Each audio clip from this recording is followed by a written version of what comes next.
হরে কৃষ্ণ নাম বিলাপ হরি বল। মন্ত্রী মশাইয়ের সাথে সাথে ডোল পিটাচ্ছেন বেয়ারা দিয়ে, বলে শোনো শোনো রাজ্যবাসী শোনো দিয়া আমার রাজা ঘোষণা করেছেন যে দিতে পারবে 3টা প্রশ্নের উত্তর তাকে আমার রাজা মশাই রাজ্যটা দান করে দিয়ে চলে যাবে।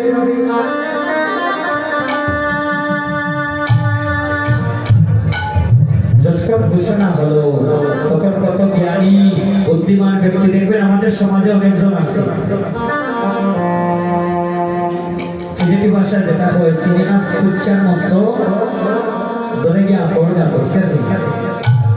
আমাদের সমাজে এমন কিছু মানুষ আছে দেখবেন নিজে কিছু জানে না কিন্তু পরকে জ্ঞান দিতে বড় ভালো লাগে। ঠিক সেই রকম অনেক জ্ঞানী গুণী অনেক বিদ্বান পণ্ডিত অনেক বড় বড় ব্যক্তিজন আসলেন রাজার 3টা প্রশ্নের উত্তর দিতে। রাজামশাই যখন একটা একটা করে প্রশ্ন আরম্ভ করলেন রাজসভায়, এক এক করে সব পণ্ডিত স্তব্ধ হয়ে গেলেন। রাজামশাই একটা প্রশ্নের উত্তর কেউ দিতে পারল না। হরিব যখন একটা প্রশ্নের উত্তর দিতে পারল না রাজামশাই ক্লান্ত হয়ে রাজসভায় সাথে সাথে বসলেন। বসে মন্ত্রীকে ডেকে ডেকে বলছেন, মন্ত্রী রে আমার রাজ্যের মধ্যে এত বড় বড় বিদ্বান বুদ্ধিমান এত বড় বড় পণ্ডিতগণ আমি রেখেছি ও রাজা ও মন্ত্রী মশাই, কিন্তু আমার 3টা প্রশ্নের মধ্যে একটা প্রশ্নের উত্তর কেউ দিতে পারল না। রাজামশাই চিন্তিত হয়ে বসলেন। এমন সময় বটতলার এক ভিখারি ওই বটগাছের নিচে বসে সারাদিন বিজ্ঞাপন সেবা করে তার ক্ষুধা নিবারণ করে। হঠাৎ সেই ভিখারির কানে গিয়ে সেই কথাটা বলছিল,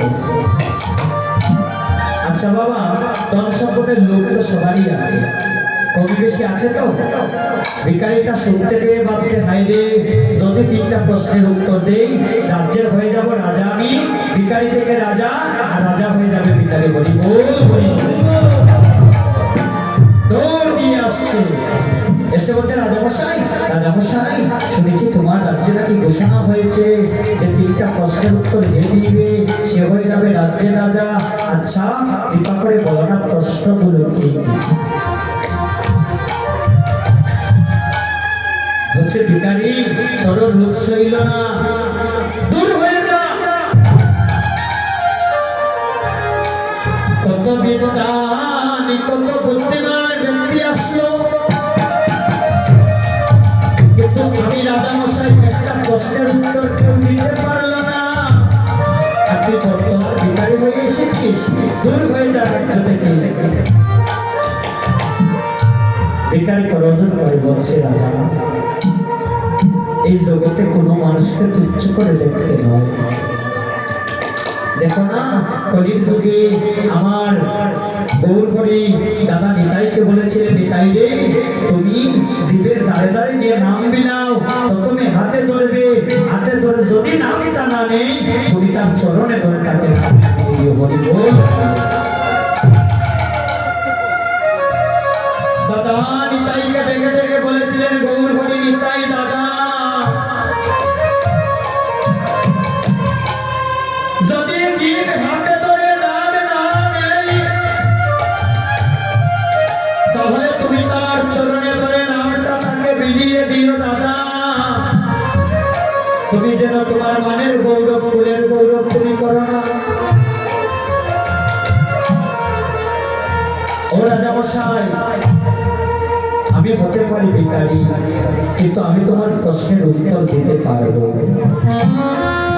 রাজা রাগান্বিত হয়ে বলছে, ভিখারি শোন যদি তুই প্রশ্নের উত্তর না দিতে পারিস তবে তোকে সাথে সাথে দণ্ডায়মান দণ্ড দিয়ে দেবো। হরি বল। বলছে তোকে মৃত্যুদণ্ড দিয়ে দেবো। রাজামশাই চিন্তিত হয়ে বলছেন, ভিখারি যদি প্রশ্নের উত্তর না দেয় তাকে মৃত্যুদণ্ড দেব। এমন সময় ভিখারিটা স্তব্ধ হয়ে গিয়েছে। মৃত্যুর ভয় কিন্তু সবার আছে ভাই। বেকারটা স্তব্ধ হয়ে গিয়েছে, স্তব্ধ হয়ে মনে মনে ভাবছে হাইরি একদিন আমার আহার জুটে, একদিন জুটে না। আর যদি আমার মৃত্যুটা হয়ে যায় রাজার হাতে, চির জনমের মতো আমি এই দরাদাম থেকে উদ্ধার হয়ে যেতে পারিব। বলছে ঠিক আছে রাজামশাই, আমি তোমার প্রশ্নের উত্তর দেব, আর যদি না দিতে পারি তুমি সাথে সাথে আমার মৃত্যুদণ্ড দিয়ে দিও। বলছে ঠিক আছে ভিখারি, শুনবেন ভাই মন দিয়ে তিনটা প্রশ্ন কি, দেখবেন তিনটা প্রশ্নের ভিতরে কি কি লুকিয়ে আছে। বলছে বল ভিখারি, ভগবানের নাম কি? ভিখারি বল, ভগবানের নাম কি? ভিখারিটা স্তব্ধ হয়ে গেছে। বলছে হাইরি, ভগবানকে কেউ ডাকে গোপাল, কেউ ডাকে গোবিন্দ, কেউ ডাকে গৌরহরি, কেউ ডাকে নিতাই, কেউ ডাকে গোরা, কেউ ডাকে মধুসূদন, কেউ ডাকে বিপদভঞ্জন, কত কি নামেই ডাকে, কেউ নারায়ণ, কেউ হরি, কত কি নামে ডাকে। কিন্তু আমার ভগবানের আসল নামটা কি আমি কি করে জানবো? এমন সময় ভাবছি যে কিনা বিপদে পড়লাম, আর যখন বিপদের কথা শোনা হলো, বলছে রাজামশাই ভগবানের নাম হলো বিপদ বঞ্চন মধুসূদন।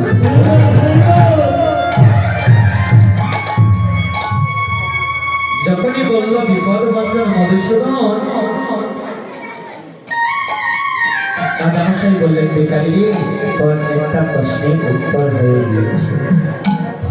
ভিখারি বল, ভগবানের কোথায় বাস করে? তোর দ্বিতীয় প্রশ্নের উত্তরটা বল, ভগবান কোথায় বাস করে? আবার স্তব্ধ হয়ে গেল। বলছে হাইরি, ভগবান কোথায় বাস করে? কেউ বলে বৃন্দাবনে, কেউ বলে মন্দিরে, কেউ বলে বৃক্ষে, কেউ বলে ঠাকুর ঘরে, কত জায়গায় ভগবান বাস করে। কিন্তু ভগবান আসলে কোথায় বাস করে? বলছে আসলে ভগবান কোথায় বাস করে? এমন সময় হঠাৎ মনে পড়লো যে এক শেরজির কথা। এক শেরজি কি করলেন, কলকাতা থেকে দিল্লিতে যাবে, 5 লক্ষ টাকা নিয়েছেন ব্যাগের মধ্যে আর নিয়ে যাচ্ছে। আর যখন যাচ্ছে তখন একটা সুর কবরটা পেয়ে যায়। আর সুর ব্যক্তিটা যখন 5 লাখ টাকার কথা শুনে সাথে সাথে পিছন পিছন ছুটতে লাগে, ছুটতে ছুটতে যাচ্ছে। এবার সেই শেরজি যে ট্রেনের মধ্যে গিয়ে উঠেছে, সেই ট্রেনের মধ্যে গিয়ে উঠেছে সেই চোর ব্যক্তিটা। চোর ব্যক্তিটা উঠে গিয়ে শেরজির পাশের সিটে বসেছে। বসে মনে মনে ভাবছে, শেরজি তুমি একবার যদি উঠে যাও, তোমার 5 লক্ষ টাকা চুরি করে নিয়ে যাবে। এবার 1 ঘন্টা 2 ঘন্টা চলে যায়, শেরজি আর পাও নাড়ে না। টাকার ব্যাগটা যে ধরেছে আর ছাড়ছে না। হঠাৎ সময় চোর ব্যক্তিটা মনে মনে ভাবছে, হাইরি শেরজি এত আন্দাজ করতে পারে, আমারই হাতে পায়ে ব্যথা হয়ে আসলো। সেই চোর ব্যক্তিটা 2টা বগি চক্কর দিয়ে আসছে, এসে দেখে শেরজি দাঁড়িয়ে আছে। শেরজি বলছে, দাদা আমার ব্যাগটা একটু ধরে, আর আমি একটু বাইরে থেকে আসি। বলছে হাইরি সেই সুযোগের অপেক্ষা করছিলাম। বলছে শেরজি দাও দাও তোমার ব্যাগটা, আমি খুব যত্নে রাখবো। শেরজি ব্যাগটা দিলেন, ব্যাগটা রাখলেন। আবার 2টা বগি চক্কর দিয়ে এসে বলছেন, ভাই আমার ব্যাগটা দাও। ভিখারি ব্যাগটা দাও। সেই চোর ব্যক্তিটা ব্যাগটা দিল, দিয়ে শেরজির চরণ কমলে লুকিয়ে দিয়েছে। শেরজির চরণ কমলে লুকিয়ে বলছে, শেরজি আমি কথা দিলাম, আমি ভালো নয় ব্যক্তি, আমি একটা চোর শেরজি, কিন্তু শেখজি, আমি শুনলাম তোমার ব্যাগে 5 লক্ষ টাকা নিয়ে আসছো, কিন্তু তোমার ব্যাগটা যখন করলাম 5 লক্ষ টাকা আর পেলাম না। ওই 5 লক্ষ টাকাটা আসলে কোথায় রেখেছো? আমি কথা দিলাম আর তোমার টাকা আমি চুরি করবো না। শেখজি সেই সাথে সাথে বলে উঠলেন, দাদা তোমার বদনের দিকে যখন আমি তাকিয়েছি তখন বুঝতে পেরেছিলাম তুমি একটা চোর, তাই সেই টাকাটা তোমার ব্যাগের মধ্যে রেখেছি, তোমার ব্যাগটা তুমি খুলে দেখো। চোর ব্যক্তিটা যে ব্যাগটা নিয়ে এসেছিল টাকা নেওয়ার জন্য, ওই ব্যাগের মধ্যে টাকাটা ঢুকিয়ে রেখেছে। এই কথার অর্থ আছে, এই কথার অর্থ হলো ভগবানকে খুঁজতে খুঁজতে আমরা মন্দিরে মন্দিরে যাই, ভগবানকে খুঁজতে বৃন্দাবনে যাই, কিন্তু ভগবানকে এই রীত মন্দিরটা আমরা খুঁজে দেখি। চোর ব্যক্তিটা যেভাবে নিজের ব্যাগটা দেখলো না, ঠিক আমরা নিজের অন্তরটা খুঁজে দেখি না যে এখানে একজন বসা আছে। রবীন্দ্রনাথ ঠাকুর উনি খুব সুন্দর করে রবীন্দ্রসঙ্গীতের মধ্যে লিখলেন, কি লিখলেন? আয় আমার হৃদয় মাঝে লুকিয়েছিলে, দেখতে আমি পাইনি, তোমায় দেখতে আমি পাইনি।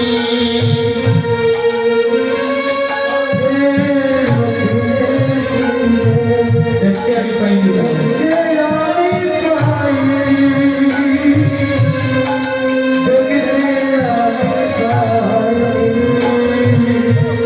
বলেন কি হৃদয় মাঝে লুকিয়েছিল, দেখতে তোমায় পাইনি, দেখতে তোমায় পাইনি। সেই ভিখারিটা সাথে সাথে বলে উঠলো, রাজামশাই উঠতে দিন, ভগবানের স্থান হলো হৃদয়ের মধ্যে। বললেন ভগবানের কাজ কি? বলছে ভগবানের কাজ হলো কখন কাকে রাজা বানাবে আর কখন কাকে ভিখারি বানাবে কেউ জানে না। এই হলো ভগবানের 3টা কাজ। যে ভগবানের কাজ হলো কখন কাকে রাজা বানাবে, কখন কাকে ভিখারি বানাবে কেউ জানে না। মেন ভোকাল করতে হলো আমি ইসলামী। তাই অধিকার বিলম্ব করবো না, দেরি হয়ে যাচ্ছি, তাই লীলাটিকে অগ্রসর হবো। ওদিকে কি হলো?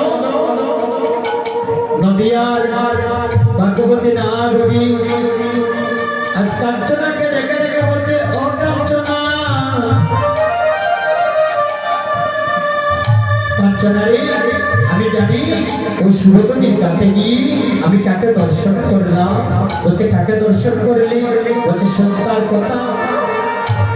আমি কাকে দর্শন করলাম জানিস? তাহলে শুনে আমার